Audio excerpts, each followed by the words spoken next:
Sobat Value. Assalamualaikum warahmatullahi wabarakatuh. Semoga kalian semua selalu dalam lindungan Allah dan dijauhkan dari gangguan yang tak kasat mata. Sebelum cerita dimulai, jangan lupa like, komen, dan subscribe agar kalian nggak ketinggalan kisah horor lainnya. Yuk, kita mulai ceritanya. Udara dingin malam itu menusuk kulit. Bahkan sebelum mereka memulai pendakian, lampu-lampu kota Banyuwangi sudah lama tertelang gelap, hanya menyisakan taburan bintang yang samar tertutup kabut tipis. Dari kejauhan, siluet Gunung Raung berdiri gagah, hampir seperti raksasa yang tengah berbaring, mengintai setiap orang yang berani menginjak kakinya. Di balik kesunyian itu, terdengar suara angin yang seakan berbisik, atau mungkin memanggil, "Bro, yakin kita mau lanjut malam-malam begini?" tanya Raka. Wajahnya pucat diterangi senter kepala. Nafasnya tampak keluar dalam embun tipis. Di sampingnya, Ardi, pemuda 25 tahun dengan ransel besar di punggung, tersenyum miring. Justru malam itu enak, nggak terlalu ramai jalurnya. Lagi pula, sunrise dari puncak Raung itu beda level. Di belakang mereka ada 3 orang lain. Nadia, perempuan berambut sebahu yang dikenal paling tenang di kelompok itu. Bagas, pria humoris yang seringkali mencoba mencairkan suasana. Dan Dito, si pendiam yang lebih suka mengamati ketimbang bicara. Kelima orang ini bukan pendaki profesional, tapi mereka sudah beberapa kali menaklukkan gunung lain, Argopuro, Semeru, bahkan Rinjani. Namun, Raung selalu memiliki reputasi berbeda. Gunung Raung bukan sekadar gunung. Dengan kawah berdiameter hampir 2 km, jalurnya terkenal ekstrim. Tebing curam, jalur sempit, dan hutan lebat membuatnya bukan destinasi untuk pendaki pemula. Belum lagi cerita-cerita mistis yang beredar, suara gamelan di tengah malam, bayangan putih yang mengikuti dari belakang, hingga kisah pendaki yang hilang bertahun-tahun tanpa jejak. Ardi justru tertarik karena cerita-cerita itu. Dia selalu punya ketertarikan aneh terhadap misteri, seakan ingin membuktikan bahwa semua rumor hanya bualan belaka. Persiapan di pos pendakian. Mereka tiba di pos Kalibaru, salah satu jalur resmi menuju Raung. Petugas jaga, seorang pria tua bernama Pak Darmin, memperhatikan mereka dengan tatapan tajam. Tangannya yang berurat menunjuk ke papan kayu berisi peringatan. Dilarang masuk area terlarang. Banyak kasus hilang. Ardi hanya tersenyum sopan, lalu menandatangani buku registrasi. Namun sebelum mereka berangkat, Pak Darmin mendekat dan berkata pelan, "Kalau sampai di jalur Cemara 5, jangan belok ke kiri. Jalur itu bukan jalur manusia." Bagas terkekeh, mengira itu hanya cara orang tua menakut-nakuti pendaki. Tapi tatapan Pak Darmin serius, hampir seperti peringatan terakhir sebelum bencana. Nadia, yang paling PK di kelompok itu, merasakan bulu kuduknya berdiri tanpa alasan jelas. Perjalanan awal. Pendakian dimulai dengan suasana ringan. Mereka bercanda, saling lempar cerita, mencoba mengusir rasa kantuk. Lampu senter menyorot jalur tanah yang basah bekas hujan semalam. Suara hutan malam begitu hidup, serangga berderik, ranting patah. Sesekali terdengar suara burung hantu jauh di atas. Sekitar 2 jam berjalan, mereka sampai di pos 2. Disinilah suasana mulai berubah. Kabut turun perlahan, menutupi jarak pandang. Suara hewan malam mendadak hilang, seolah seluruh hutan menahan napas. "Kok sepi banget?" "Ya," bisik Nadia. Tak ada yang menjawab. Mereka semua merasakannya. Udara mendadak lebih dingin, dan entah kenapa jalur yang mereka lewati terasa berbeda dari peta yang mereka pelajari. Dito yang biasanya pendiam, tiba-tiba bersuara pelan. "Kalian denger nggak?" "Dengar apa?" tanya Ardi. "Kayak ada orang jalan di belakang kita." Mereka serempak menoleh. Senter menyapu jalur kosong. Hanya kabut putih, tak ada apa-apa. Tapi jelas sekali, ada suara ranting patah. 2 kali, 3 kali, lalu hening lagi. Malam pertama, mereka memutuskan beristirahat di jalur datar sebelum pos 3. Tenda didirikan seadanya, dan api kecil dinyalakan untuk menghangatkan badan. Bagas mencoba bercanda tentang hantu gunung, tapi tak ada yang tertawa. Semua terlalu sibuk mengamati hutan gelap di sekitar. Ardi keluar sebentar untuk buang air.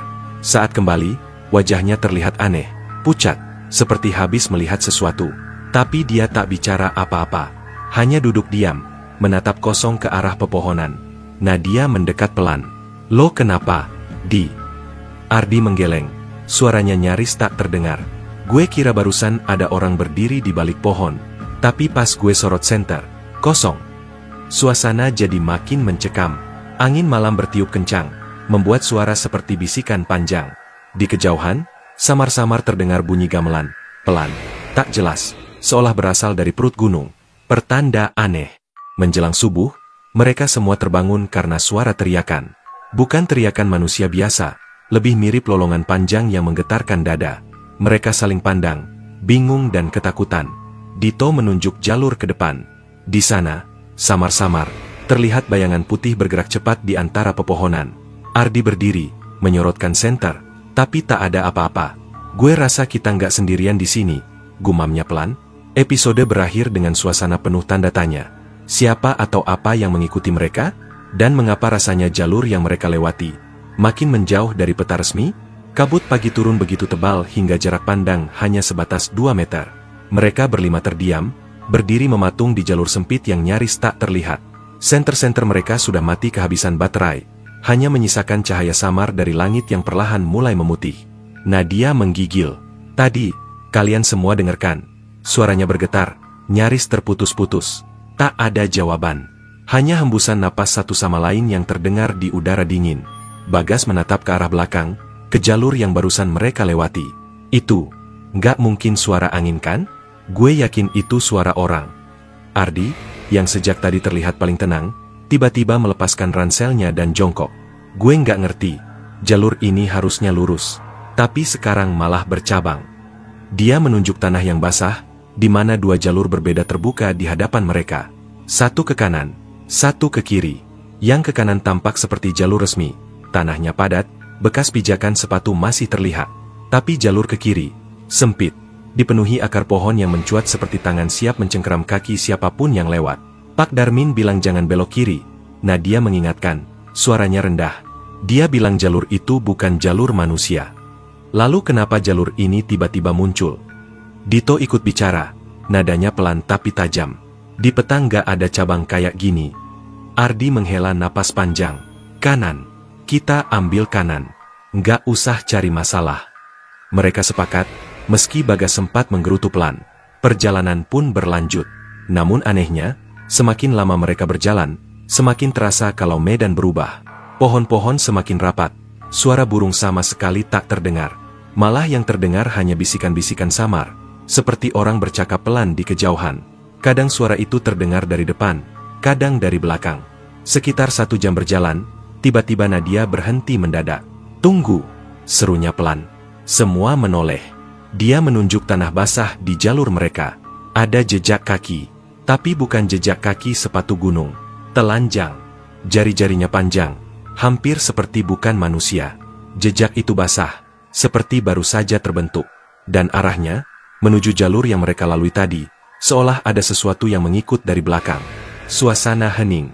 Angin berhenti bertiup. Hutan seolah mendengarkan mereka. Bagas mencoba tertawa gugup. Paling cuma warga lokal nyasar, ucapnya, meski jelas ia sendiri tidak yakin. Tanpa sepatah kata pun, mereka mempercepat langkah. Semakin cepat, semakin terasa napas mereka tersengal. Ardi mulai merasa ada sesuatu yang salah. Jalur ini harusnya menuju pos 3. Tapi mereka berjalan hampir 2 jam dan belum menemukan tanda-tanda pos. Pohon-pohon terasa sama semua, seperti berulang. Seakan mereka terjebak di lingkaran. Matahari sudah mulai tinggi ketika mereka memutuskan berhenti dan istirahat. Mereka duduk di batu besar, mencoba minum dari botol masing-masing. Saat itulah, Nadia menyadari sesuatu. Bagas mana? Semua spontan menoleh. Hanya ada 4 orang di situ. Ardi berdiri cepat. Matanya liar mencari ke sekeliling. Barusan dia masih di belakang gue, teriaknya. Dito menunjuk jalur beberapa meter ke belakang. Tadi, gue ngeliat dia berhenti sebentar, kayak lagi benerin tali sepatunya. Mereka berlari ke jalur belakang. Kosong. Hanya kabut tebal dan pohon-pohon sunyi. Tak ada tanda Bagas sama sekali. Bagas, teriak Ardi. Suaranya menggema, tapi tak ada jawaban. Hanya suara daun bergesekan pelan, seolah menjawab dengan bisikan samar. Nadia mencoba menenangkan diri. Oke, jangan panik. Mungkin dia cuma salah jalur. Kita harus tenang. Mereka memutuskan mencari selama 15 menit ke arah belakang. Namun semakin jauh mereka melangkah, semakin terasa aneh. Jalur yang tadi mereka lewati kini tampak berbeda. Pohon-pohon besar yang sebelumnya ada, kini hilang. Tanahnya basah, seolah mereka baru pertama kali lewat situ. Dan di tengah jalur itu, mereka menemukan sesuatu. Sebuah kain merah, robek, kotor oleh lumpur. Itu kain yang dipakai Bagas diikat kepalanya sejak awal pendakian. Nadia memungut kain itu dengan tangan bergetar. Ini punya Bagas. Suaranya nyaris tak keluar. Tiba-tiba, terdengar suara langkah cepat dari arah kiri, jalur terlarang. Bukan hanya satu, tapi seperti banyak langkah sekaligus. Disusul suara lirih, suara yang familiar. Tolong! Itu suara Bagas. Samar, seperti datang dari jauh. Tanpa berpikir panjang, Ardi langsung berlari ke arah suara itu. Bagas! Teriaknya. Nadia dan Dito mengejarnya, sementara Raka berteriak histeris dari belakang. Jangan ke kiri, itu jalur terlarang. Terlambat, mereka sudah melewati batas jalur resmi.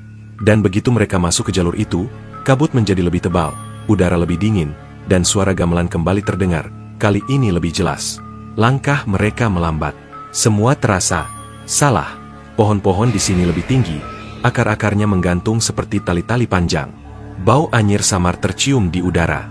Dan di antara kabut, sekelebat bayangan putih melintas begitu cepat hingga mereka tak yakin itu nyata atau hanya ilusi. Bagas!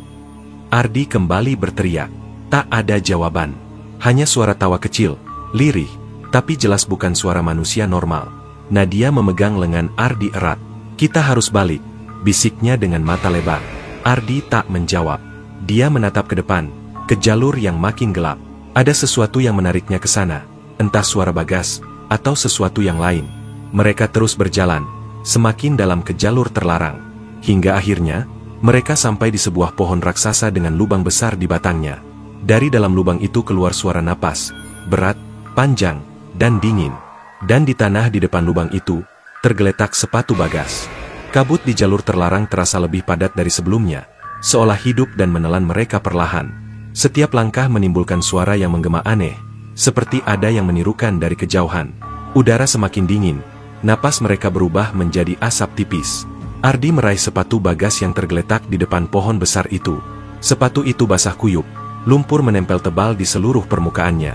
Ini pasti dia, gumam Ardi sambil mengangkat sepatu itu. Raka, yang sejak awal enggan masuk jalur kiri, menatap sekeliling dengan wajah pucat. Kita harus keluar dari sini sekarang. Jalur ini nggak normal. Gimana kita ninggalin Bagas begitu aja? Balas Ardi, suaranya meninggi. Dia bisa aja masih hidup. Nadia memandang ke arah lubang besar di batang pohon itu. Dari dalamnya, terdengar suara napas berat, ritmis, seperti makhluk besar sedang tidur. Kalian denger enggak? Bisiknya pelan. Semua terdiam. Dito perlahan mengangkat senternya, mengarahkannya ke dalam lubang. Sinar itu hanya menembus beberapa meter sebelum terhalang kegelapan pekat. Tapi di kedalaman sana tampak sesuatu bergerak, perlahan, naik turun. Seperti dada yang mengembang dan mengempis. Tiba-tiba terdengar suara lirih, memanggil. Ardi, tolong aku. Itu suara Bagas. Jelas sekali. Ardi tanpa pikir panjang melangkah maju, setengah berlari mendekati lubang. Nadia berusaha menahannya, tapi Ardi sudah lebih dulu masuk setengah badan. Begitu sinar senter menyentuh bagian dalam, semua orang terpaku. Ada tangan, tapi terlalu panjang, kurus, dan pucat. Jari-jarinya tak wajar, hampir 2 kali panjang normal. Tangan itu perlahan bergerak, seperti memanggil Ardi untuk masuk lebih dalam. Dan suara Bagas kembali terdengar. Cepetan, aku di sini. Namun kali ini suara itu aneh. Terdengar datar, tanpa emosi, seperti tiruan yang buruk. Ardi, jangan, teriak Nadia. Terlambat, Ardi sudah melangkah masuk, menghilang ke kegelapan. Panik dan keputusan gila. Tinggal Nadia, Raka, dan Dito yang berdiri terpaku di luar. Suara Ardi langsung hilang begitu tubuhnya melewati batas lubang. Tak ada teriakan, tak ada langkah kaki, hanya keheningan yang menekan dada. Dia masuk.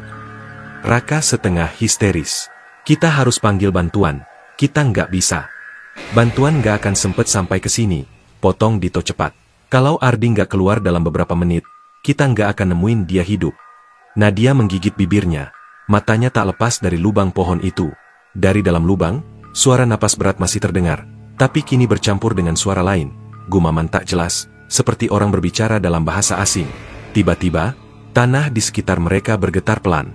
Akar-akar pohon bergerak, melilit perlahan seperti ular. Raka menjerit dan mundur beberapa langkah. Gue nggak mau mati di sini, teriaknya. Dito menatap Nadia dengan tatapan putus asa. Kita kejar Ardi, atau kita pergi sekarang. Nadia menutup mata sejenak. Gamelan samar kembali terdengar di telinganya, pelan tapi terus-menerus. Dan entah kenapa, di antara suara itu, dia merasa mendengar bisikan halus, "Ikuti aku." "Gue ikut masuk," kata Nadia akhirnya. "Kalau kita ninggalin mereka, kita semua akan nyesel seumur hidup." Dalam perut pohon, Nadia dan Dito masuk ke dalam lubang, disusul Raka yang terpaksa mengikuti meski ketakutan. Begitu mereka bertiga melewati batas gelap, udara berubah drastis. Bau anyir menyengat, tanahnya licin, basah, seperti dinding gua yang baru dilapisi darah. Jalur di dalam pohon itu menurun, membentuk lorong sempit yang memaksa mereka merunduk. Senter mereka berkedip-kedip, seolah energi tersedot sesuatu. Suara napas berat semakin keras, bercampur dengan suara langkah-langkah ringan yang tak jelas asalnya. "Ardi!" panggil Nadia. Suaranya menggema, namun tak ada jawaban. Semakin jauh mereka masuk, lorong itu melebar. Mereka tiba di ruang besar seperti gua di bawah tanah. Di sana, mereka melihat sesuatu yang membuat darah mereka membeku. Di dinding gua, tergantung puluhan benda mirip boneka jerami. Boneka-boneka itu aneh, berbentuk manusia dengan mulut dijahit. Di bawahnya, berserakan potongan pakaian compang-camping, jaket gunung, syal, bahkan sepatu. Sebagian masih berlumuran darah kering. Ini barang pendaki yang hilang," bisik Raka dengan suara serak. Sebelum ada yang sempat bereaksi, suara Bagas kembali terdengar, lebih jelas, lebih dekat. "Tolong, aku di sini." Mereka menoleh ke arah sumber suara. Di pojok gua, berdiri sosok Bagas. Tubuhnya kotor penuh lumpur, wajahnya pucat tak wajar. Matanya menatap kosong, tapi bibirnya tersenyum lebar. Senyum yang tak pernah mereka lihat sebelumnya. "Bagas!" Nadia berlari mendekat, tapi sebelum dia sempat menyentuhnya, Bagas menghilang begitu saja, meninggalkan suara tawa lirih yang menggema di seluruh gua. Awal kehilangan sebenarnya. Tiba-tiba, seluruh gua berguncang. Boneka-boneka jerami jatuh satu persatu, mengeluarkan suara kering yang menakutkan. Dari dalam kegelapan, terdengar suara geraman rendah, dalam, berat, dan marah. Akar-akar besar menjulur dari dinding, melilit kaki Raka hingga ia terjatuh dan berteriak histeris. "Lari!" teriak Dito. Mereka bertiga berlari ke arah lorong keluar, tapi jalurnya sudah berubah. Lubang tempat mereka masuk kini tertutup rapat oleh akar-akar tebal. Tak ada jalan keluar. Di balik kegelapan, sepasang mata merah menyala perlahan. Napas berat itu kini berubah menjadi raungan panjang yang memenuhi seluruh ruang. Mereka sadar satu hal, ini bukan sekadar hilangnya Bagas atau Ardi. Mereka semua telah masuk ke dalam perangkap yang lebih tua dari gunung itu sendiri. Lorong itu berguncang hebat. Suara akar-akar yang bergerak terdengar seperti ribuan ular merayap di dalam tanah. Nadia, Raka, dan Dito saling berteriak panik, mencoba mencari jalan keluar yang kini tertutup rapat. Nafas mereka memburu, dada mereka naik turun cepat. Gema raungan dari dalam kegelapan terdengar semakin dekat, berat, dan memekakkan telinga. Raka menghantam dinding tanah dengan tangannya. "Kita nggak bisa keluar. Kita kejebak," teriaknya histeris. Tangannya berdarah karena kuku-kukunya patah saat mencoba mencabut akar yang menutup pintu masuk. "Tenang." Nadia mencoba menahan Raka sambil menyorotkan senter ke sekeliling. Namun cahaya senter itu tak mampu menembus kegelapan yang terasa hidup. Seolah ada sesuatu di balik bayangan yang terus bergerak mengikuti mereka. Dito tiba-tiba menoleh ke kiri. "Dengar itu," bisiknya pelan. Dari salah satu lorong sempit di samping, terdengar suara langkah kaki. Pelan, teratur, disusul bisikan lirih. "Ke sini." Itu suara Bagas. Lagi, tapi kali ini, suaranya terdengar lebih seram. Seperti ada gema aneh yang membuat bulu kuduk mereka meremang. "Jangan ke sana," bisik Nadia. "Itu bukan Bagas. Itu bukan dia." Tapi Raka, yang sudah setengah kehilangan akal karena panik, berlari ke arah suara itu.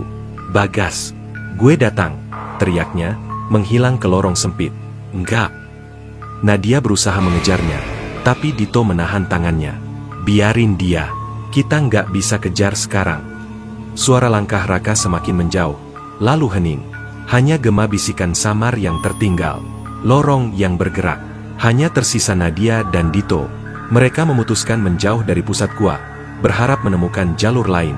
Namun semakin mereka berjalan, lorong itu terasa berubah. Dinding yang semula tanah kini dipenuhi ukiran aneh, Simbol-simbol tak dikenal, menyerupai tulisan kuno.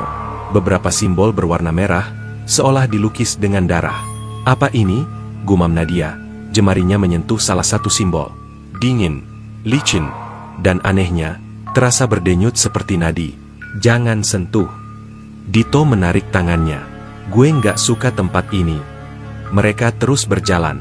Suara gamelan yang sebelumnya samar kini terdengar jelas. Irama pelan tapi menyeramkan, seperti musik upacara pemanggilan arwah. Di sela suara gamelan, terdengar gumaman doa tak dikenal. Semakin lama, gumaman itu berubah menjadi teriakan, teriakan kesakitan, seperti puluhan orang merintih bersama-sama. Pertemuan tak terduga. Di ujung lorong, mereka menemukan ruangan lain, lebih luas. Di tengahnya berdiri sosok yang membuat Nadia hampir menjerit. Ardi. Dia berdiri membelakangi mereka, tubuhnya kaku, pakaiannya penuh lumpur dan darah kering. Rambutnya acak-acakan. Saat Nadia memanggil namanya pelan, Ardi perlahan menoleh. Matanya kosong, pupus, tapi bibirnya tersenyum. Nadia, suaranya pelan, serak. Kamu datang juga. Ardi, kita harus keluar sekarang. Di mana Bagas? Ardi tidak menjawab. Dia hanya mengangkat tangannya perlahan, menunjuk ke arah sudut ruangan. Di sana, tergantung tubuh Bagas. Tangan dan kakinya terikat akar. Tubuhnya tergantung terbalik seperti hewan korban persembahan. Matanya terbuka lebar, tapi tak ada cahaya kehidupan di sana. Bibirnya bergerak, menggumam pelan. Ikuti aku, ikut aku. Nadia menahan napas. Jantungnya berdegup begitu keras hingga terdengar di telinganya sendiri. Ardi, kita harus keluar dari sini, teriaknya. Namun Ardi malah tertawa lirih. Tawa itu bukan milik Ardi. Terlalu rendah, terlalu dalam. Perlahan, tubuhnya mulai kejang-kejang. Lalu terdengar suara retakan tulang. Punggungnya membungkuk tidak wajar, dan dari kulitnya mulai keluar akar-akar kecil, menjalar seperti pembuluh darah. Hilangnya kendali. Dito menarik Nadia ke belakang. Dia bukan Ardi lagi, teriaknya. Ardi, orang yang dulunya Ardi, mengangkat kepalanya perlahan. Matanya kini berwarna hitam pekat, bibirnya robek hingga ke pipi membentuk senyum mengerikan. Suara gamelan semakin keras, menyatu dengan raungan makhluk itu. Pergi. Suaranya menggema, berat dan berganda. Ini bukan tempat kalian. Tiba-tiba akar-akar di lantai bergerak cepat, menyerang seperti ular. Salah satunya melilit pergelangan kaki Dito, menariknya hingga ia terjatuh. Dito berteriak, mencoba memotong akar dengan pisau kecil yang ia bawa. Tapi akar itu terlalu kuat. Nadia berlari mendekat, menarik tangan Dito sekuat tenaga. Akar-akar lain mulai merayap ke tubuh mereka, mencoba melilit leher dan tangan. Dalam kepanikan, Nadia meraih batu besar dan menghantam akar itu berkali-kali hingga terputus. Mereka berhasil kabur dari ruangan itu, tapi suara tawa Ardi mengejar mereka di sepanjang lorong. Pergi, pergi, kalian semua akan jadi milik kami. Keluar atau masuk lebih dalam? Mereka akhirnya menemukan jalur bercabang. Satu jalur menanjak, satu lagi menurun lebih dalam. Jalur menanjak tampak menuju ke permukaan, tapi terdengar suara langkah-langkah cepat mengejar dari belakang. Suara Ardi, atau apapun yang kini menguasainya. Tanpa pilihan lain, mereka memilih jalur menurun. Lorong itu membawa mereka ke ruang lain yang lebih mengerikan. Sebuah altar batu raksasa. Di atasnya, tergeletak tulang belulang manusia yang sudah menghitam. Dinding ruangan penuh ukiran ritual, gambar manusia dipersembahkan kepada sosok besar dengan kepala menyerupai rusa bertanduk panjang. Di tengah altar, ada benda yang anehnya terlihat modern. Sebuah kompas tua. Jarumnya berputar cepat, tak berhenti pada arah manapun, seolah kebingungan menentukan utara. Nadia mendekat. Kenapa kompas ini ada di sini? Dito memandangnya lekat. Ini, punya pendaki yang hilang beberapa tahun lalu. Gue pernah lihat fotonya di berita. Sebelum mereka sempat menyentuhnya, suara berat itu kembali terdengar, lebih dekat dari sebelumnya. Kalian tak akan pulang. Lorong di belakang mereka tiba-tiba tertutup akar. Suara gamelan berubah menjadi hiruk-pikuk, cepat dan kacau. Dan dari bayangan altar, sepasang mata merah menyala perlahan. Suara gamelan yang kacau berubah menjadi pekikan menusuk, bercampur raungan panjang dari makhluk yang tak terlihat. Nadia dan Dito berdiri kaku di depan altar batu, tak mampu bergerak. Sepasang mata merah itu muncul dari kegelapan, perlahan maju, memperlihatkan sosok di baliknya. Siluet itu tinggi, lebih dari 2 meter. Tubuhnya kurus namun berotot, kulitnya pucat kebiruan dengan urat-urat hitam menonjol. Di kepalanya menjulang tanduk panjang bercabang, seperti tanduk rusa yang membusuk. Namun wajahnya tak sepenuhnya hewan. Ada bentuk manusia di sana. Mulutnya lebar penuh gigi runcing, mata merah yang berdenyut seperti bara. Nafasnya berat. Setiap hembusan membawa bau anyir bercampur tanah basah. Makhluk itu bergerak pelan, tapi setiap langkahnya membuat lantai bergetar. Nadia meraih tangan Dito, menariknya mundur. Namun di belakang mereka, akar-akar kembali menutup jalur keluar. Mereka terjebak di antara altar dan makhluk itu. "Dito, apa itu?" bisik Nadia, hampir tak terdengar. "Aku nggak tahu, tapi aku rasa, itu yang selama ini orang ceritain," jawab Dito, napasnya terengah. Makhluk itu membuka mulutnya, dan suara yang keluar bukan suara raungan, tapi bisikan berganda yang menggaung di kepala mereka. "Kalian sudah dipilih." Tiba-tiba, dari sisi ruangan, terdengar suara langkah lain. Raka muncul. Tubuhnya penuh luka gores dan lumpur. Wajahnya pucat, matanya merah seperti habis menangis. Tapi sebelum Nadia sempat memanggil, Raka berteriak histeris sambil mengangkat batu besar dan melemparkannya ke arah makhluk itu. Batu itu menghantam tanduknya dan pecah berantakan. Makhluk itu mengeluarkan suara melengking tinggi, setengah marah setengah kesakitan. Tanah di bawah mereka bergetar lebih keras. Boneka-boneka jerami di dinding runtuh bersamaan, mengeluarkan debu dan bau busuk yang membuat perut mereka mual. Nadia tak berpikir panjang. Dia menarik Dito ke arah lorong kecil di samping altar. Raka menyusul di belakang, masih berteriak tanpa arah. Mereka berlari, berusaha menjauh dari suara makhluk itu yang kini mengaum keras, memenuhi lorong-lorong sempit. Mereka berlari tanpa tahu tujuan. Lorong bercabang, naik turun, memutar seperti labirin. Kadang mereka mendengar suara Bagas memanggil, kadang suara Ardi, kadang suara-suara asing yang tak pernah mereka kenal. Semuanya bercampur menjadi satu, membuat kepala mereka pusing dan sulit membedakan kenyataan dari ilusi. Di satu titik, mereka tiba di ruangan lain yang tak kalah mengerikan. Lantai ruangan itu dipenuhi air dangkal berwarna hitam. Di tengahnya berdiri patung batu besar. Sosok wanita berwajah cantik namun matanya kosong, mulutnya terjahit rapat. Di sekeliling patung itu, puluhan lilin menyala, meski tak ada seorang pun yang menyalakannya. "Ini tempat apa lagi?" Raka gemetar. Suaranya serak. Nadia mendekat ke patung itu, memperhatikan ukiran di bawahnya. Ada tulisan kuno yang tak bisa ia mengerti, tapi salah satu simbolnya mirip dengan simbol yang mereka lihat sebelumnya di lorong, lingkaran dengan 3 garis bercabang ke bawah. Dito menatap simbol itu lama, seperti pernah melihatnya. "Simbol ini, sama kayak yang ada di berita tentang pendaki hilang tahun lalu," gumamnya pelan. "Mereka bilang simbol ini cuma muncul di foto-foto terakhir yang ditemukan di kamera pendaki itu." Tiba-tiba, air hitam di lantai bergolak. Sesuatu bergerak di bawah permukaan. Gelembung-gelembung muncul, disusul tangan pucat yang keluar perlahan. Tangan manusia, tapi jari-jarinya terlalu panjang. 1, 2, lalu puluhan tangan muncul dari air, meraih kaki mereka. Raka menjerit dan menendang, tapi tangan itu kuat. Nadia berusaha menariknya, namun tangan-tangan lain meraih kakinya juga. Dito menyalakan senter ke air itu, dan apa yang mereka lihat membuat mereka hampir kehilangan akal. Wajah-wajah manusia, pucat dan membusuk, muncul dari permukaan. Mereka tersenyum lebar, mata kosong, sambil bergumam pelan. "Ikut kami, ikut kami." Nadia mencabut pisau kecilnya dan menusuk tangan-tangan itu. Cairan hitam keluar, bau busuk menyengat hidung. Mereka berhasil melepaskan diri, berlari keluar ruangan itu melalui lorong lain. Tapi mereka tak tahu kemana lorong itu membawa. Setelah beberapa menit berlari, mereka tiba-tiba sampai di ruang besar lain, ruangan yang berbeda dari sebelumnya. Di sini, cahaya aneh berwarna biru pucat memenuhi udara, seolah berasal dari dinding itu sendiri. Di tengah ruangan, ada lubang besar yang dalamnya tak terlihat. Dari dalam lubang itu terdengar suara-suara aneh, tangisan bayi, tawa perempuan, dan suara gamelan bercampur menjadi satu. Raka mendekat ke tepi lubang, penasaran. Namun saat ia menatap ke bawah, matanya langsung berubah kosong. Bibirnya tersenyum perlahan. "Cantik banget," bisiknya pelan. "Raka, jangan!" teriak Nadia. Tapi terlambat. Raka menjatuhkan dirinya ke dalam lubang tanpa ragu. Tubuhnya menghilang dalam kegelapan tanpa suara. Nadia menutup mulutnya, menahan teriakan. Dito menariknya menjauh dari tepi lubang. Napas mereka berdua terengah-engah. "Kita nggak bisa tinggal di sini." Suara Dito nyaris putus asa.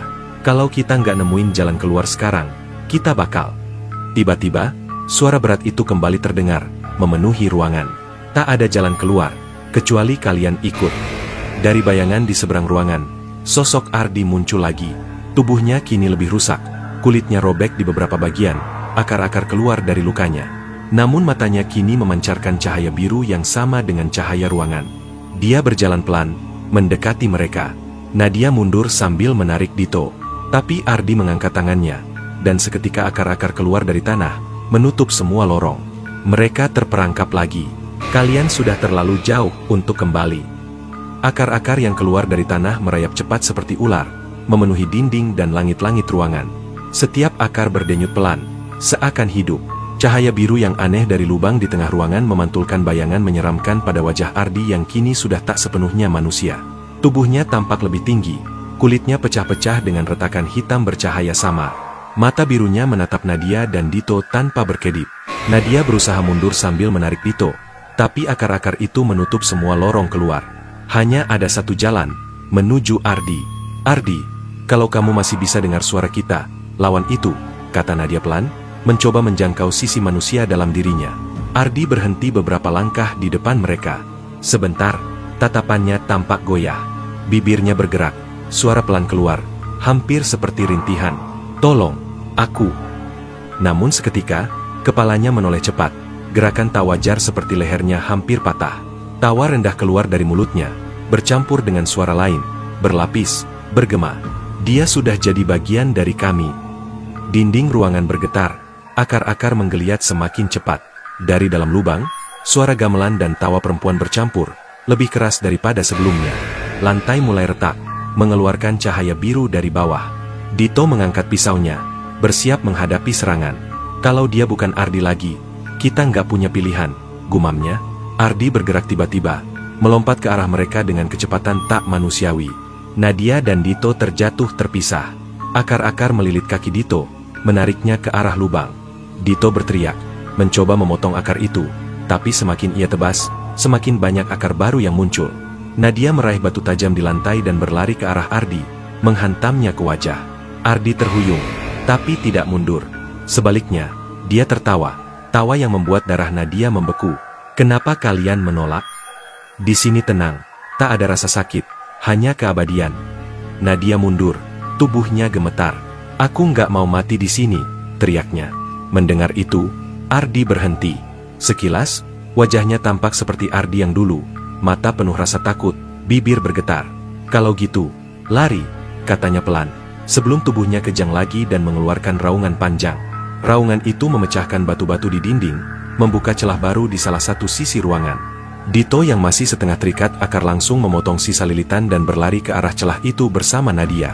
Mereka menembus celah sempit, tak peduli luka-luka baru di tubuh mereka.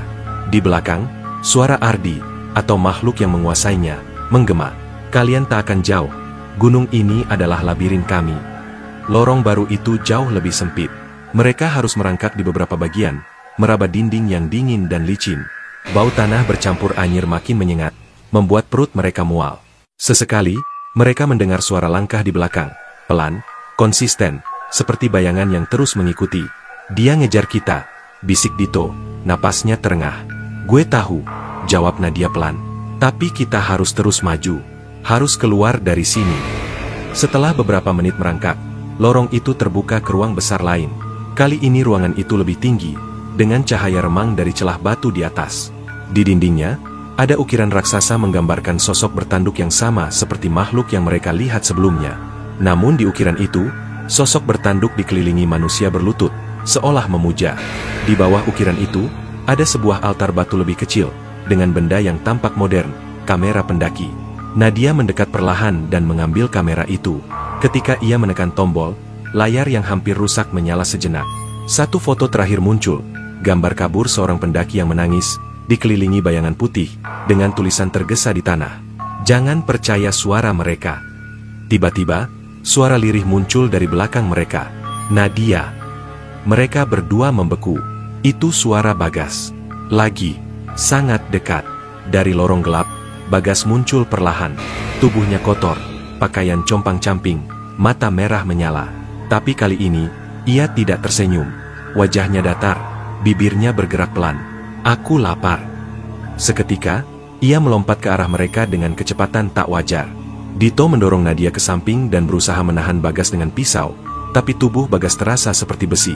mereka bergulat, suara gamelan makin keras, ruangan bergetar hebat. Nadia meraih batu besar dan menghantam kepala Bagas berkali-kali hingga ia terjatuh. Bagas berteriak panjang, suara yang bukan manusia, sebelum tubuhnya pecah menjadi akar-akar hitam dan lenyap di udara. Hening. Nadia terduduk, napasnya terengah, tubuhnya gemetar hebat. Dito duduk di sebelahnya, tangannya berlumuran darah. Kita harus keluar dari sini sekarang, kata Dito pelan. Kalau enggak, kita bakal jadi kayak mereka. Nadia mengangguk. Mereka berdua berdiri, berjalan ke lorong berikutnya yang tampak menanjak. Namun sebelum mereka masuk, suara berat itu kembali menggema. Kali ini lebih dekat daripada sebelumnya. Kalian pikir bisa lari? Gunung ini lapar. Tiba-tiba dinding lorong runtuh, membuka ruang lain yang belum pernah mereka lihat. Dari kegelapan ruang itu, sosok bertanduk perlahan keluar sepenuhnya. Tubuhnya menjulang tinggi hingga menyentuh langit-langit. Matanya menatap mereka tajam, senyumnya mengerikan. Dan suara gamelan berubah menjadi dentuman keras, tanda klimaks yang mendekat. Makhluk bertanduk itu melangkah keluar sepenuhnya dari kegelapan. Kakinya panjang dan kurus, seperti kaki rusa, namun kukunya tajam menancap pada batu. Setiap langkahnya membuat tanah bergetar. Akar-akar di sekitarnya bereaksi liar, merambat di dinding dan langit-langit. Matanya memancarkan cahaya biru menyilaukan, seperti bara api yang hidup. Nadia dan Dito terpaku, tak mampu bergerak. Hanya suara napas berat mereka yang bercampur dengan gamelan yang kini semakin cepat, seolah menandai awal ritual mengerikan. Makhluk itu mengangkat kedua tangannya yang kurus panjang, dan suara-suara bisikan langsung memenuhi kepala mereka. Bergabunglah, rasakan kedamaian, tinggalkan rasa sakit dunia. Nadia menutup telinganya, tapi suara itu datang dari dalam pikirannya, bukan dari luar. Bayangan-bayangan aneh melintas di matanya, gambar pendaki-pendaki sebelumnya. Wajah-wajah mereka tersenyum kosong saat berjalan masuk ke lubang yang sama. Semua dengan mata biru yang sama, semua berbisik hal yang sama. Ikut kami, ikut kami. Dito berteriak keras, mencoba mengusir suara itu. Ia mengangkat pisaunya, menyerang makhluk itu. Namun sebelum pisaunya menyentuh tubuhnya, akar-akar melesat cepat, melilit tubuh Dito hingga ia tergantung di udara. Akar itu menembus kulitnya, seperti menyatu dengan dagingnya. Dito menjerit, tubuhnya kejang-kejang. Nadia berlari mencoba menolong, tapi akar lain menghadang, membentuk dinding hidup di antara mereka. Makhluk itu menoleh ke Nadia, matanya menembus jiwa. Kau, yang terakhir. Nadia mundur, tubuhnya gemetar. Apa yang kau mau dari kami? Teriaknya putus asa. Makhluk itu mendekat, suaranya berat namun jelas. Kalian datang ke tempat terlarang. Kalian melihat yang tak seharusnya dilihat. Darah kalian akan memberi makan gunung ini. Dari belakang makhluk itu, sosok-sosok lain bermunculan. Bagas, Raka, bahkan Ardi. Tapi wajah mereka kini tak lagi manusiawi. Mata biru, mulut tersenyum lebar, akar menjuntai dari tubuh mereka. Mereka berjalan mendekat perlahan, mengelilingi Nadia. Nadia meraih batu tajam dan bersiap melawan. Tapi jumlah mereka terlalu banyak. Akar-akar merambat ke kakinya, menahannya di tempat. Dalam kepanikan, Nadia menutup mata dan berteriak sekuat tenaga. Tiba-tiba, suara gamelan berhenti. Hening. Saat Nadia membuka mata, semuanya lenyap. Ruangan kosong. Tak ada makhluk. Tak ada sosok Bagas atau Ardi. Hanya Dito, tergeletak di lantai. Pingsan tapi masih bernapas. Nadia merangkak mendekat, memeriksa nadinya. Dito, bangun. Namun sebelum ia bisa membangunkannya, dinding ruangan bergetar keras. Retakan besar muncul di langit-langit, mengeluarkan cahaya biru menyilaukan. Dari celah itu, terdengar raungan panjang, bukan satu, tapi puluhan. Seperti seluruh gunung berteriak bersamaan. Akar-akar kembali muncul dari lantai. Kali ini lebih besar, lebih cepat. Mereka mencoba melilit Nadia dan Dito bersamaan. Nadia mengangkat batu dan menghantam akar itu, berteriak putus asa. Aku tidak mau mati di sini. Celah besar terbuka di lantai, memperlihatkan jurang tak berdasar dengan cahaya biru di bawahnya. Akar-akar menarik tubuh Dito ke arah celah itu. Nadia berusaha menariknya. Kedua tangannya berlumuran darah. Jangan lepas. Dito. Dito membuka matanya perlahan, tersenyum lemah. Kalau aku jatuh, kamu lari. Jangan ngomong gitu. Namun akar-akar menarik lebih kuat. Dito terlepas dari genggaman Nadia, jatuh ke dalam jurang. Suaranya menghilang di antara raungan gunung. Nadia menjerit. Air matanya bercampur lumpur di wajah. Dalam keputusasaan, ia meraih pisau Dito yang terjatuh dan menebas akar-akar yang mencoba meraihnya. Ia berlari ke satu-satunya lorong yang terbuka, jalur sempit yang menanjak. Lorong itu memutar, menanjak terus. Suara gamelan mengejarnya. Kini bercampur bisikan ratusan suara yang memanggil namanya. Setiap langkah terasa berat, setiap tarikan napas perih. Namun di ujung lorong, ia melihat cahaya alami, bukan biru, tapi putih, cahaya matahari. Dengan sisa tenaga, Nadia berlari keluar lorong. Ia menerobos semak, jatuh tersungkur di tanah berlumur daun kering. Nafasnya tersengal, tubuhnya penuh luka. Di depannya, terbentang pemandangan hutan Gunung Raung. Tapi anehnya, hutan itu berbeda dari jalur yang ia lewati sebelumnya. Sunyi, tak ada suara serangga, tak ada tanda-tanda pendaki lain. Hanya hutan mati, dengan pepohonan kering seperti terbakar dari dalam. Di kejauhan, suara gamelan masih terdengar samar, seolah memanggil dari bawah tanah. Nadia berjalan terhuyung, mencari tanda kehidupan. Namun tak lama kemudian, ia melihat sesuatu yang membuatnya berhenti. Sebuah papan kayu tua, hampir lapuk, dengan tulisan pudar. Jalur terlarang, jangan lanjut. Di bawah papan itu, ada sesuatu yang membuat darahnya membeku. Ransel milik Ardi, dan kompas tua yang ia lihat sebelumnya. Tapi kini jarumnya diam, menunjuk lurus ke belakang, ke arah hutan yang baru saja ia tinggalkan. Nadia memungut kompas itu dengan tangan gemetar.